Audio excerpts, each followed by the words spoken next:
So I've had the Oppo Find X5 Pro for the last few weeks, and by the time that you're watching this video, it should now be available for purchase. Now, is it worth that price tag, or should you wait till the OnePlus 10 Pro is available globally?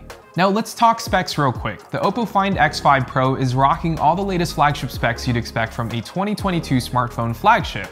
It's equipped with Qualcomm Snapdragon 8 Gen 1, 12 gigs of RAM, 256 gigs of storage, and a 5000 mAh battery that's capable of charging up to 80 watts wired and 50 watts wireless. Yes, a smartphone that can charge as fast as my 14-inch MacBook Pro is insane.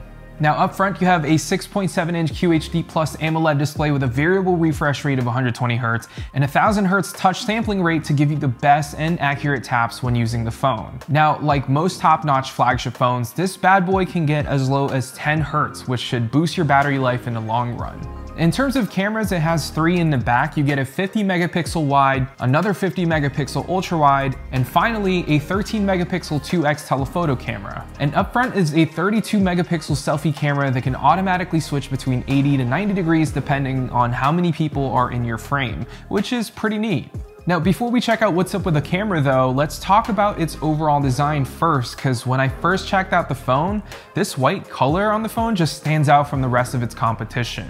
So the phone itself is constructed using ceramic, which gives the phone a more premium in-hand feel and adds that heft to it because of said ceramic. It also seamlessly wraps around the camera, which gives the phone a pretty unique and high-end look. Now this white version hides fingerprints really well and scratches as well, but if you opt in for that black version, you may want to find a case or skin to cover up all those nasty fingerprints.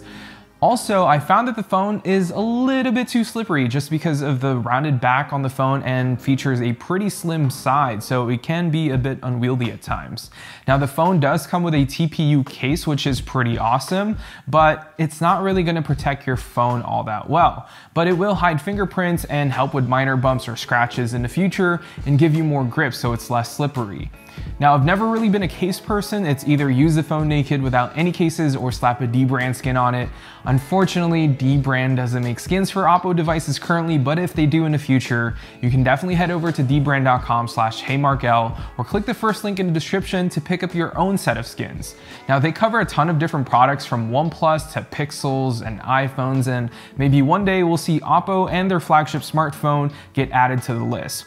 But in the meantime, you can pick up skins for your other tech products like the PS5, Pixel 6, iPhone 13 Pro, or even the upcoming OnePlus 10 Pro. But as I was saying, the ceramic finish on the Find X5 Pro is really nice, and it's a lot different from the sea of glass backs we usually see on flagships nowadays. So I gotta give props to Oppo here for doing something different. Now, jumping back to its display, the screen itself looks really vibrant and beautiful. It does support HDR10 Plus and 10-bit color, which is definitely appreciated if you're an avid movie watcher. But probably the best part is that it features a super bright display, which goes up to 1300 nits peak brightness, which I believe is about 100 nits brighter than the iPhone 13 Pro.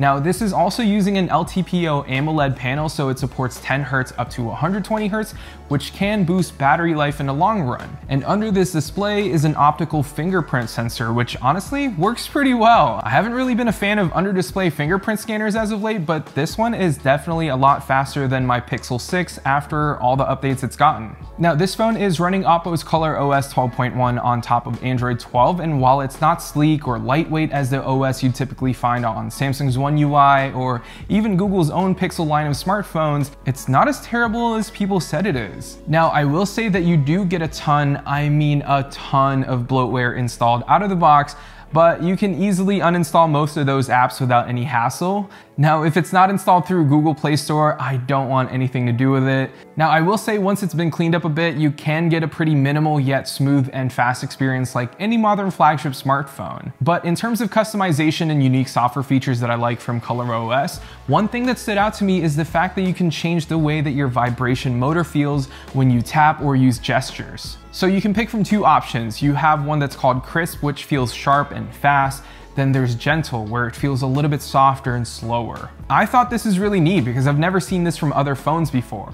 And another thing that I really like is a feature called icon pull down gesture, which basically just grabs all your home screen icons down to a simple, tightly spaced grid on the lower left or right side of the screen by swiping diagonally from the lower right or left corner of the screen. Now this pretty much takes away the pain of having such a massive phone, so reachability here is a 10 out of 10.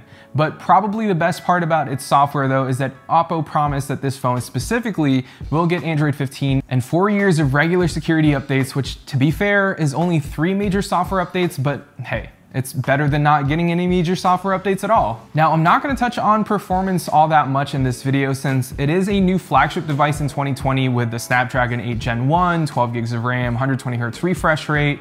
You already know that this thing is a beast. I don't have to repeat what other reviewers are saying. This phone is fast, and from playing games or switching between apps or using 2 apps at once, it's quick. And if you're looking for the fastest Android smartphone this year, make sure it's equipped with the Snapdragon 8 Gen 1. Not only will you get great battery life with this processor, it's really fast too. It's about 20% faster than the 888 processor from last generation and also consumes 30% less battery, which is pretty impressive. Okay, now let's talk about those cameras.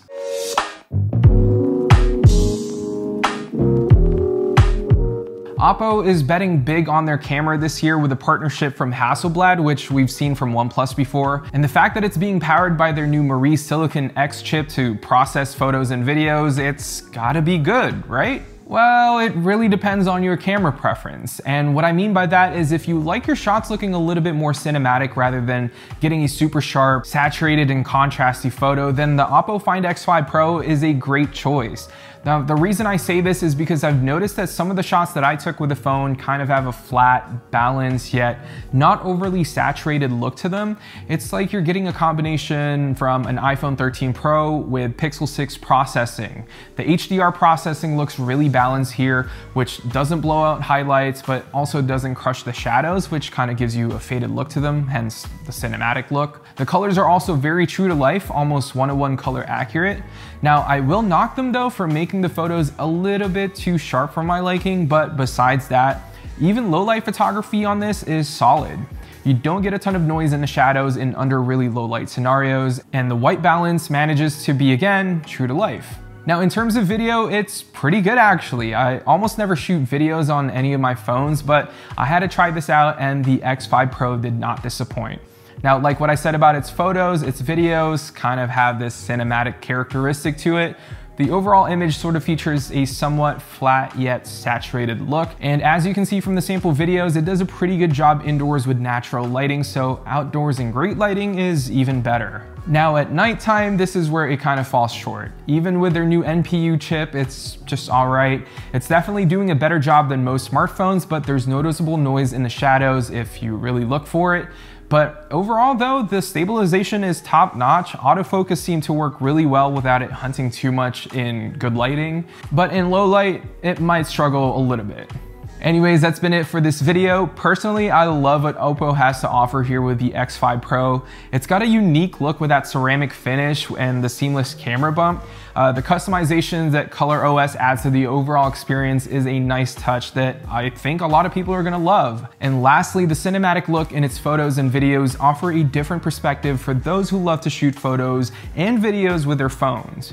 Now, if you haven't subscribed yet, make sure you do so because besides this Oppo Find X5 Pro, I've also been testing out Xiaomi 12. So stay tuned for that review and yeah, I'll see you all in the next one.